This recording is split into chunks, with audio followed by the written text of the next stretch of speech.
Hello, my name is Susana Rodrigues. I'm here to welcome you and to accompany you in this session regarding soft skills and more specifically emotional intelligence.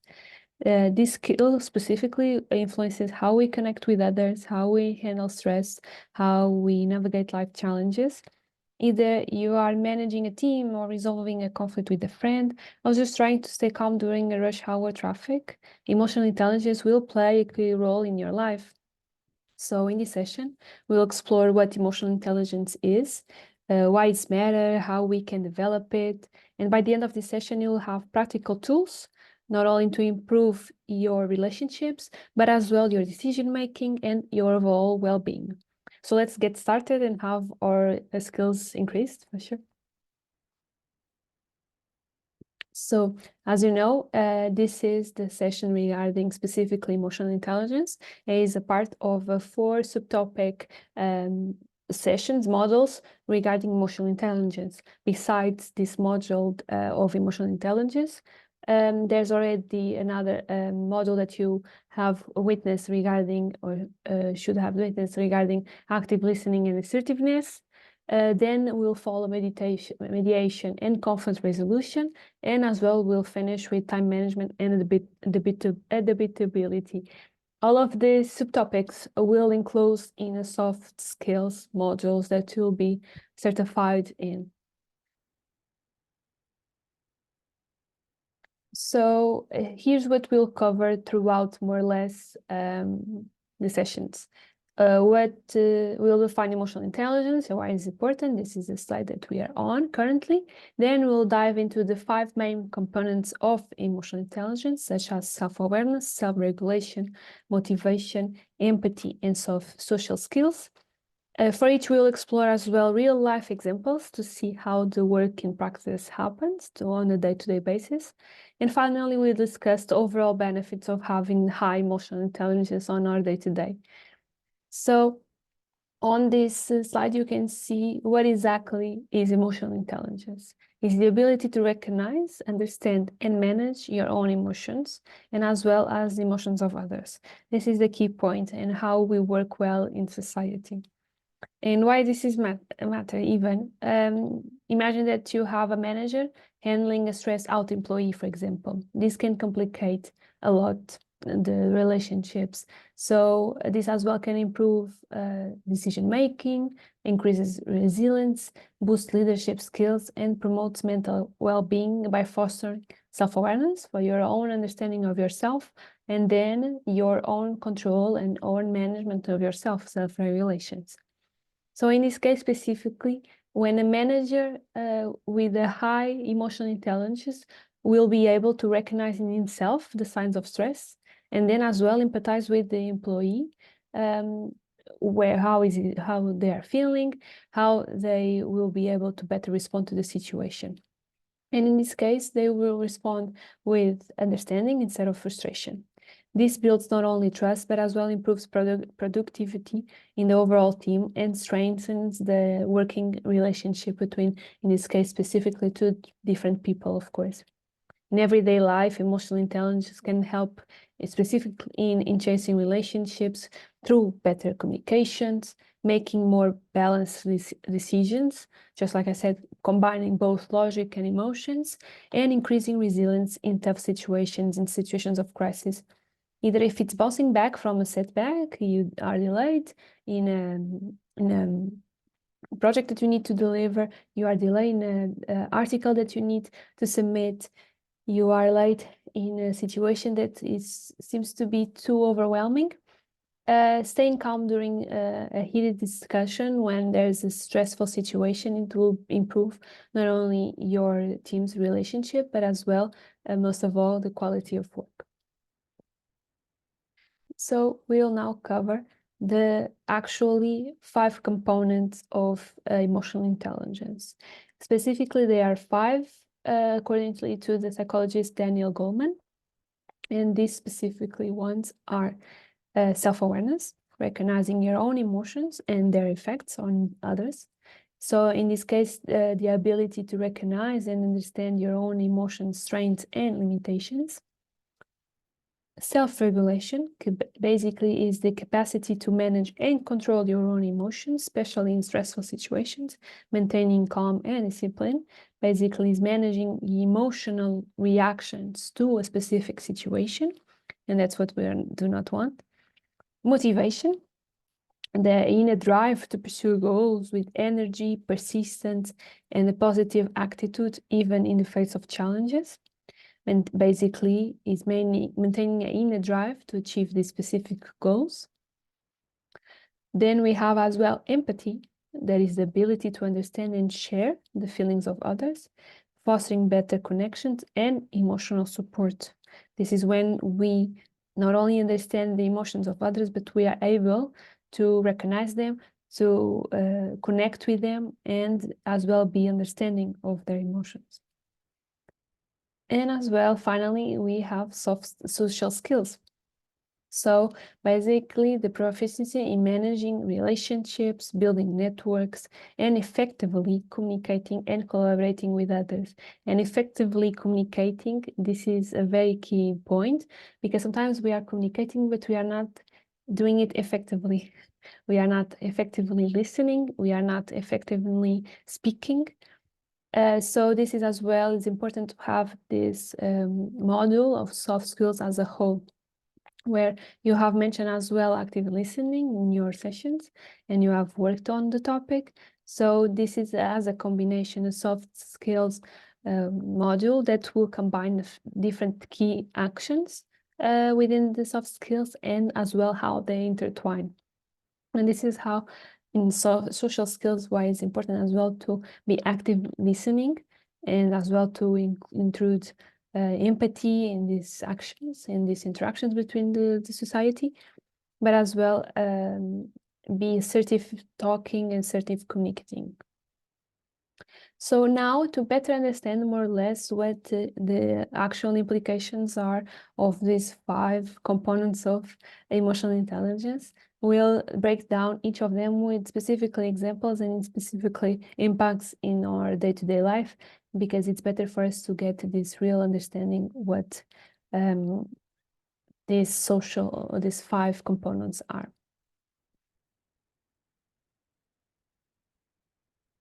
So, starting with self-awareness. Self-awareness means the understanding your emotions and how they influence your behavior. It's basically the analysis of your own self regarding your emotions and your emotions reactions. First of all, emotional recognition, that's where we start, understanding how your emotions influence your own thoughts, and as well your own behaviors, not only towards yourself, but as well towards others. For example, realizing that you're feeling irritable, you are stressed, you are angsty because of, for example, hunger. And this can help prevent unnecessary conflicts. Of course, sometimes a small snack can help, and we have seen this in plenty of commotions, and we laughed it out. But it's actually very true that sometimes we are more anxious and we feel more irritable because we haven't eaten. There's sugar drops. There's this body craving, body need for something, sometimes even water. So this is what seems to be a simpler example, but sometimes it can help quite a lot. But first of all, it's important to recognize what I am feeling, what above everything else, what I am feeling right now. Then it's important as well to identify the triggers. What made me feel this way? What I'm feeling, this is a status, and then what perhaps made me feel this. So it's recognizing situations or events that invoke a strong emotional reaction. Maybe it's the traffic jams making you anxious. I hate traffic, for example, or tight deadlines that stress you out. So basically it's recognizing this simpler, sometimes very small things on our day-to-day basis that can help us prepare mentally. Not only prepare by recognizing these triggers, but as well prepare with mitigation strategies, meaning that we already know that we are going to feel anxious in the traffic. So maybe let's have a playlist playing or a podcast or we'll talk throughout the traffic jam with friends and with our family. So these are very small actions that sometimes we do it autonomously and we do it instinctively, but sometimes we don't. And in this case, it's important for us understanding what is the actual trigger and how as well we can start mitigating after identifying it. After this, of course, comes a moment of self-reflection. So regularly, constantly reflecting on your actions, thoughts, and feelings to gain a deeper insight into your behavior. Why did I act in this way? Why did I say this? Why did I respond to a person in this way? So it's not necessary to obsess over this self-reflection, but it's actually to just analyze it and improve it. So taking a moment at the end of the day to reflect on your actions, emotions can help you learn quite a lot and grow as a person and grow as a member in the society. And then, of course, a realistic self-assessment, knowing your strengths, like a good listener, for example. If you are a good listener, this is your strength, and as well your possible weakness, such as struggling with procrastination. So this is after comes the recognition of emotion. Why did I felt this trigger, or what it was the trigger to make me feel in this way? Analyzing it, taking a moment to understand if this is something that is continuously happening, and as well having done this realistic self-assessment, doing the strategy that will improve you on a later moment. And why it is important for us to do all of this? So basically, self-awareness is essential because it's the foundation for regulating emotions. If you don't recognize how you feel, you will not be able to manage it. If you don't name the emotions, you will not be able to directly regulate them, let's say. It helps you as well to make better decisions than in making decisions in anxious moment or even a hungry moment. For instance, if you realize that stress influences your judgment, you will have to know how to pause and reflect before making big decisions and big choices. It promotes personal growth, such as in identifying areas for improvement. If, for example, one of your weaknesses is the leading towards procrastination, you will be able to improve yourself by analyzing it, why this happens. Like, for example, as well, lending criticism. This leads to self-development. And as well, is essential for better stress management. By understanding emotional triggers, it becomes easier to manage stress and stay calm under the pressure. As well, the better you know yourself, the better you understand why you are acting in a certain way throughout your day.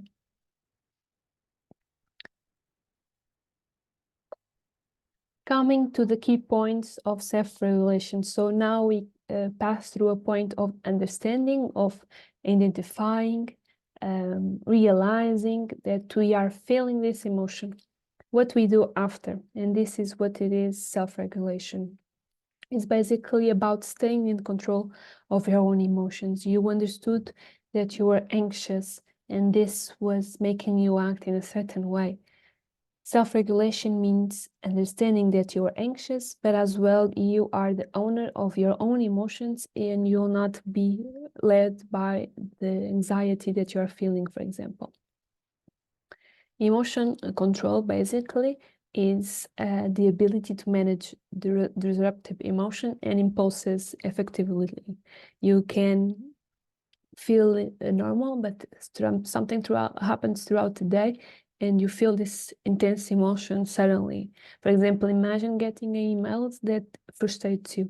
Instead of firing off a quick reply, take a deep breath, wait an hour, for example, if it's possible, and respond calmly. Understand as well that on the other side of every of your responses, regarding of your emotion, positive or negative, is always as well another person that will interpret this response with their own emotions, either positive or negative.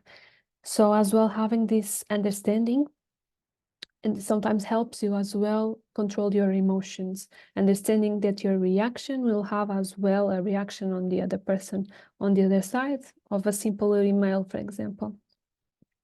And this is why important to pause before reacting. So taking time to think before responding, especially in challenging situations where a decision is needed, and sometimes it's needed under pressure. When sometimes someone criticizes your work, instead of getting defensive, pause and consider their perspective as well. Consider their background, the same way that you have yours. The other person on the other side of this critical point of view, they as well have their background, and sometimes critic is valid. So it's better as well to understand, realizing or not if there's a point of truth on this criticism in these critics, for example, and then respond accordingly after, regulating your emotions. Consistency in behavior, meaning maintaining composure and acting in alignment with values regardless of the situations and circumstances.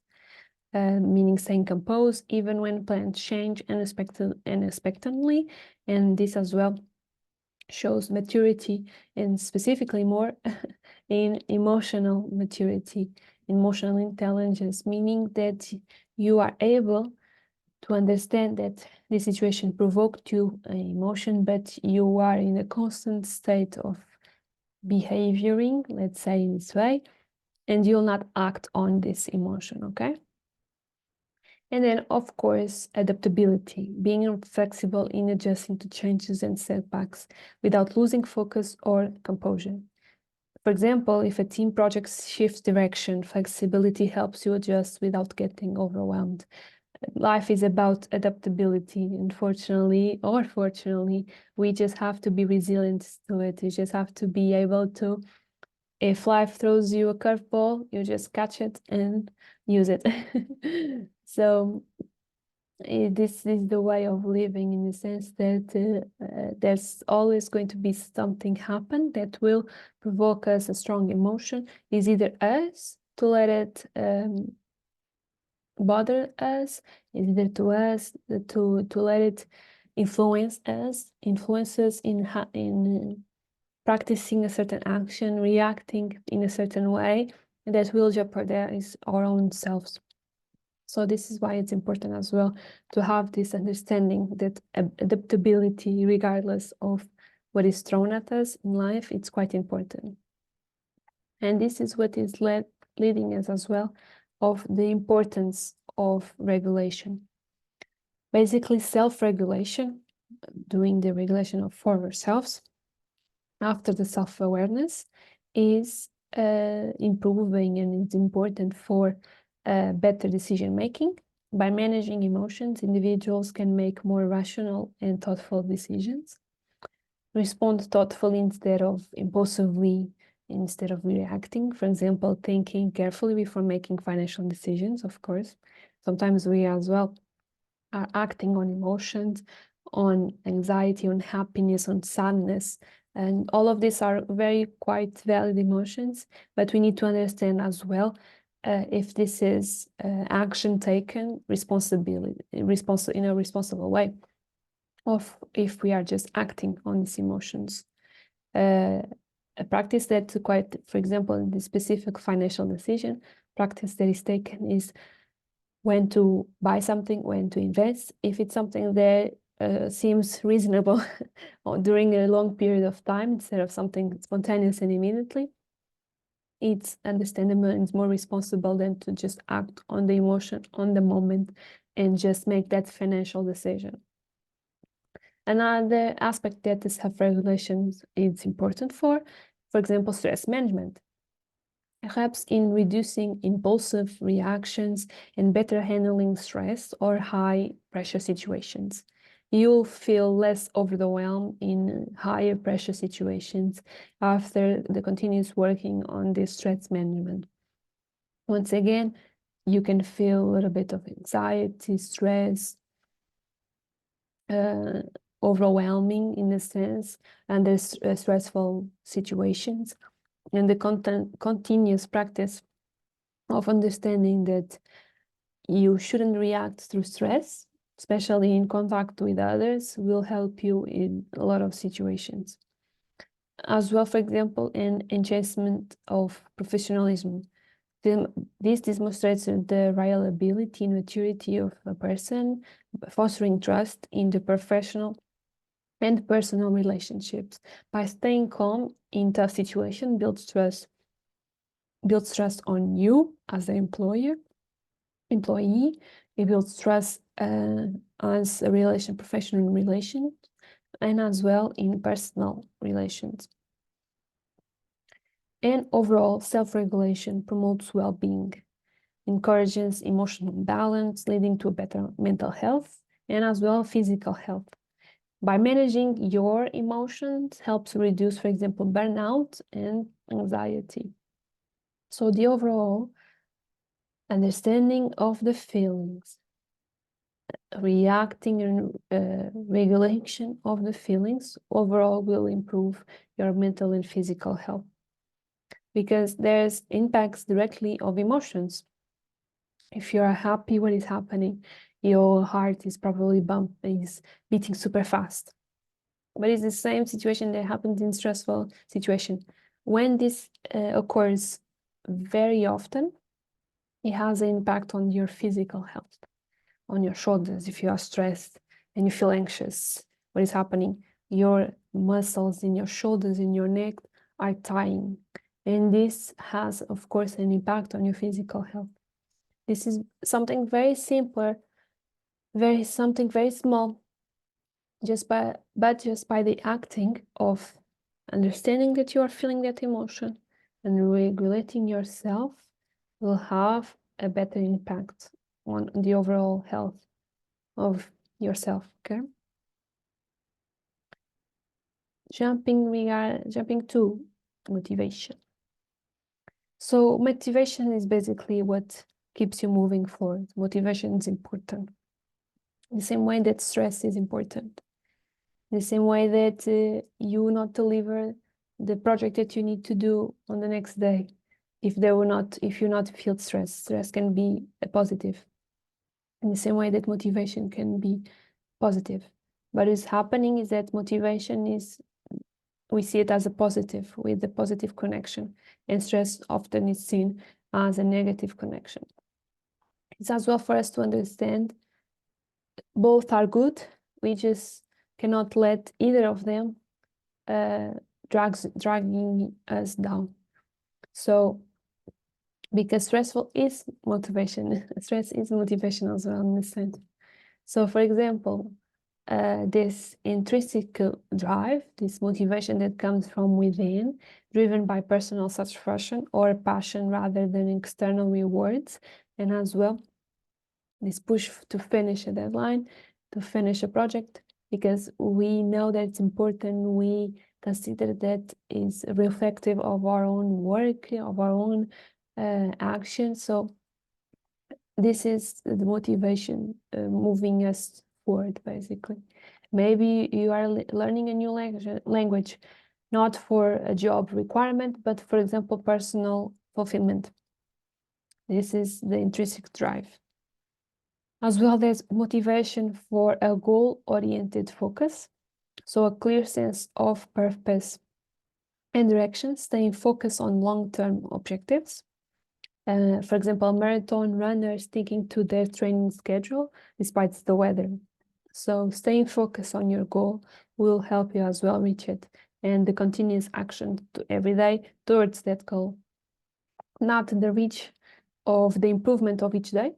And this is happening quite a lot, and we see it quite a lot in, for example, exercising, looking for results immediately, and sometimes it doesn't happen.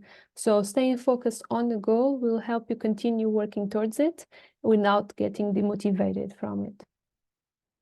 Perseverance as well, it's quite a key note and key role in motivation. So the ability to stay commitment and persistent even in the face of obstacles or setbacks. Continuing, for example, to apply for jobs after several rejections. So in different aspects of goal-oriented focus that you are persistent, yes, but oriented toward the goal, and you may be demotivated regarding the weather. This is more of a negative point regarding the complete rejection and the perseverance and the continuous looking towards something that you want, even after a negative setback, okay? Optimism is as well a keynote of motivation. So maintaining a positive attitude and belief in success, which fuels ongoing effort and resilience. Basically, you believing that every setback is a lesson that brings you closer to success. And this is the overall optimism, as considering that everything that happens is for a reason, everything that happens is a lesson that will bring us closer to this goal that we want and will motivate us moving towards this specific goal.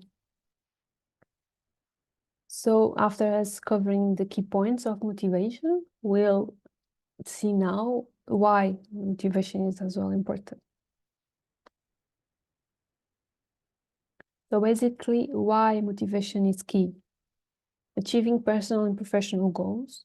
In this case, motivation drives individuals to set and reach ambitious targets, pushing them to continuously improve, not only themselves as a person, themselves as a member in society, themselves in the work life.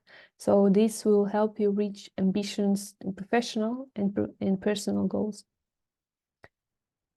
Motivation as well will support you and sustain your effort over time. Basically helps maintaining focus and energy in the long run, ensuring progress even during challenging times. For example, like studying for an advanced degree while working full-time.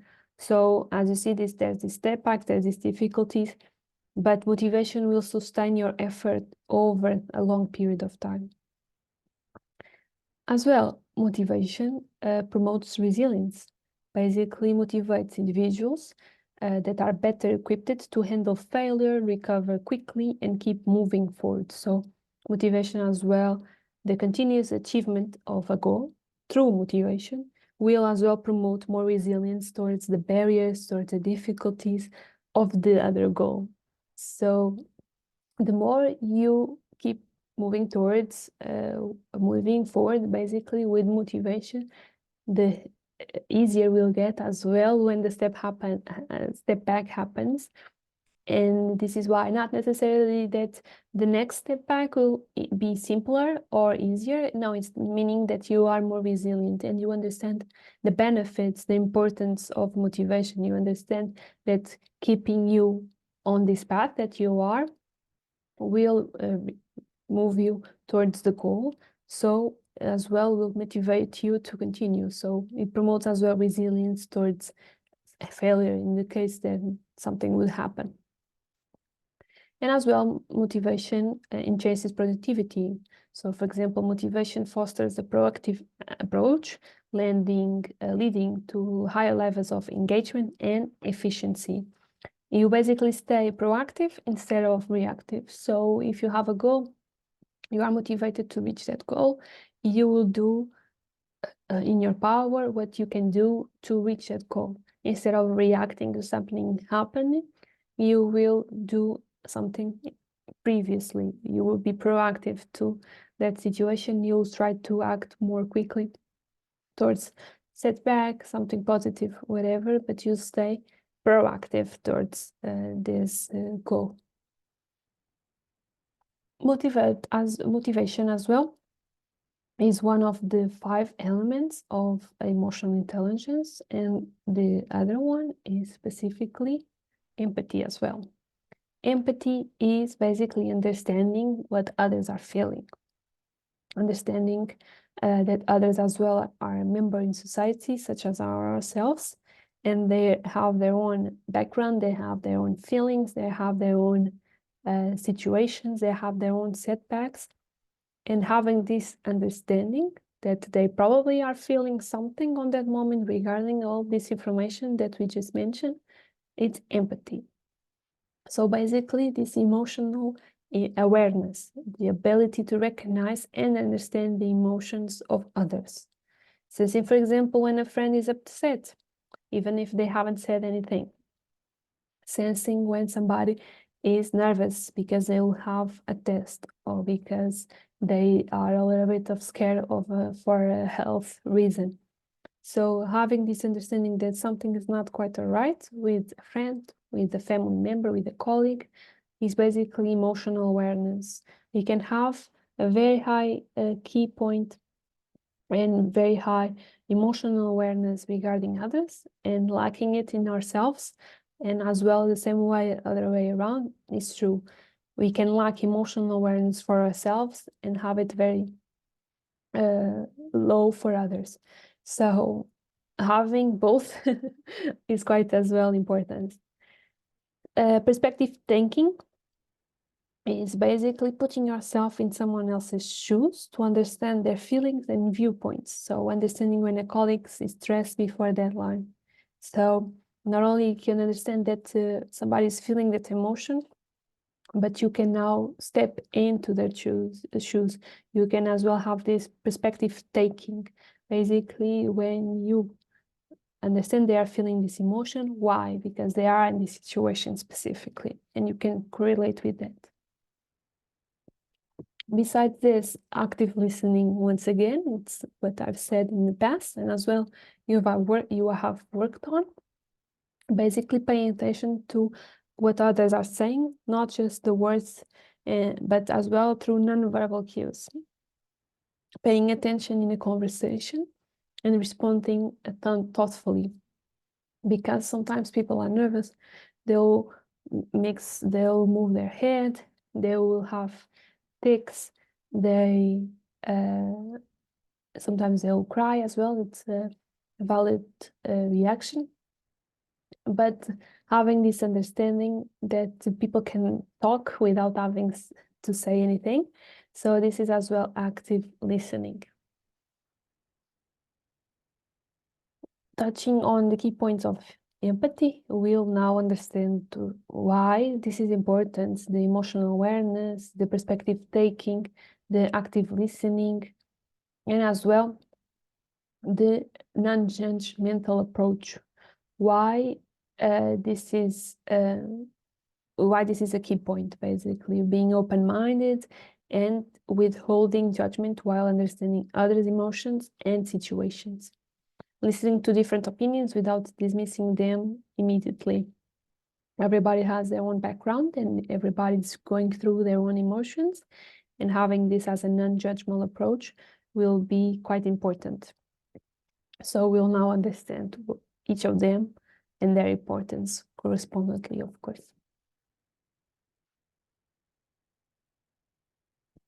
So basically, empathy ends up basically strengthening relationships.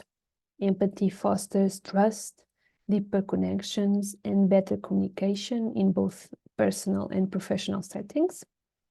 Think about how friendships deepen when you show understanding, how when you correlate with somebody else while you are talking and you say, yeah, me too, I understand completely what you're saying. I feel exactly the same way. These relationships, these friendships, and doesn't matter if it's a friendship, if it's a romantic relationship, if it's even a professional relationship with the proper sense of the formal setting that requires, it's understandable for and actually quite important for you to as well correlate as a society. We are very social animals as humans, and we'll very much keep that information in mind when we understand that other person correlate with the same feeling that we are feeling, and we'll keep that in memory, and we'll keep that information. As well, empathy improves conflict resolution. When you are able to put yourself in the shoes of others, you'll be diminished in creating and increasing conflicts. And as well, will be motivated towards the conflict resolution, because you hopefully you will empathize with the other person, and as well you'll be able to understand their point of view in a quicker way, and as well support communication. So in this case, helps in resolving disputes by understanding the emotions and perspective of all parties involved. Understanding both sides in an argument ends up leading to a better outcomes, of course, because you will be able to understand both perspectives or multiple perspectives that are involved in the conflict specifically. Empathy, of course, enhances emotional intelligence. The empathy is a core component of the emotional intelligence, leading to better interpersonal interactions, overall social interactions. That's why empathy specifically is quite important. And as well promotes compassionate leadership. So empathic leaders can better support their teams, boosting morale, fostering a positive work environment. A manager who supports a struggling employee fosters loyalty. This will be remembered. So as well, empathy will support the understanding of others and as well the reaction towards that understanding. In this case, a manager that's supporting an employee will not only improve their working relations currently, but as well will foster loyalty in the future outcome.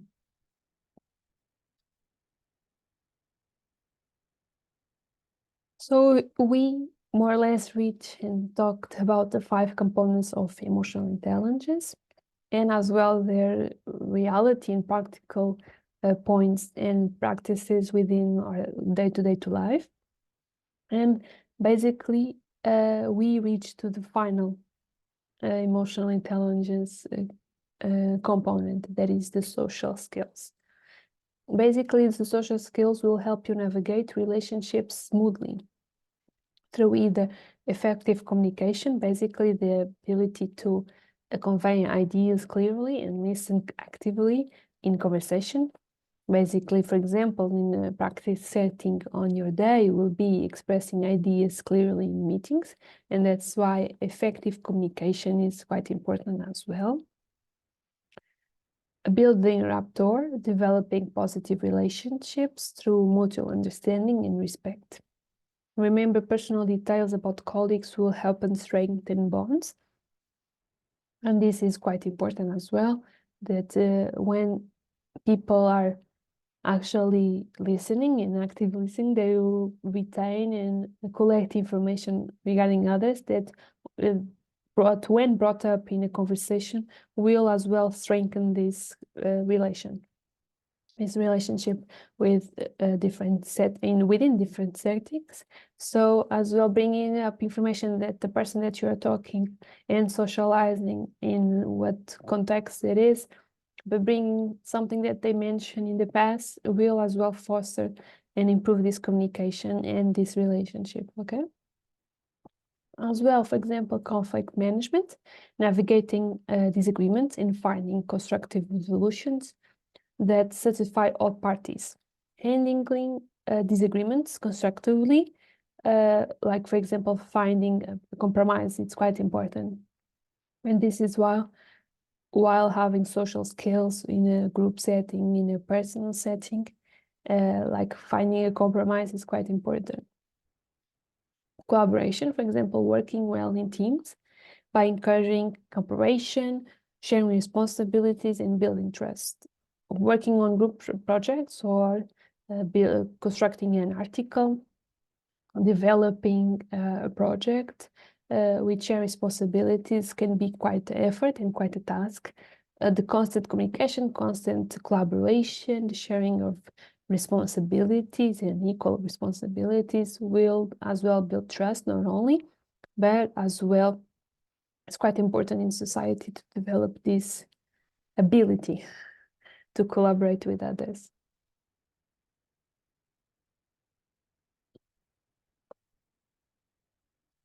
So the importance of specifically strong social skills, why basically they are important. Basically, they improve teamwork in professional and personal settings, of course, this ability to communicate, to build trust, to empathize as well with others, will grow your capacity and your skill to work in teams in a professional and personal setting, which is quite important.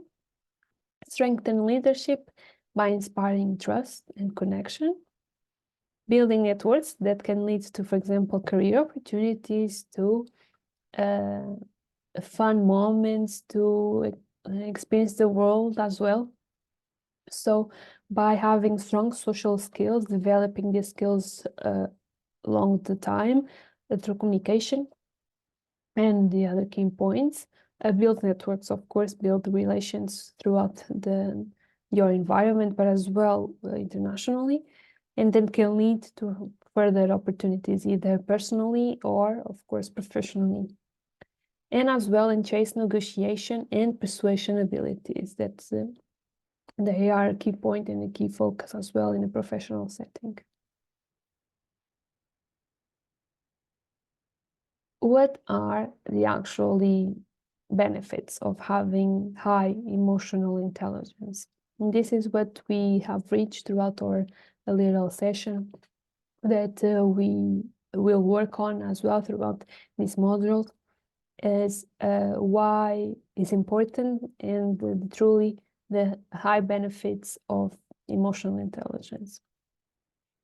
The benefits of emotional intelligence will include not only stronger relationships, because they have been throughout the period of time foster trust, empathy, and better communication. You'll be able to build trust and connection, enhance leadership. Empathic leaders inspire teams, and this is regarding the setting. We have participants in this project. They are either from the academic world or from the youth organization world and youth work. Regardless of the setting, there's always, or most of the cases, the leadership put in place, and as well having high emotional intelligence either side of the leadership. It's quite important to allow for efficiency in communication and in work, better decision making as well. It's one of the benefits. The balance between logic and emotion leads to smart choice ultimately. Improve stress management, you'll handle pressure better. As well regarding the setting, if it's professional or personal life. And as well will increase resilience, either aids in coping with challenges and maintaining a positive outlook. You'll basically bounce back from setbacks faster.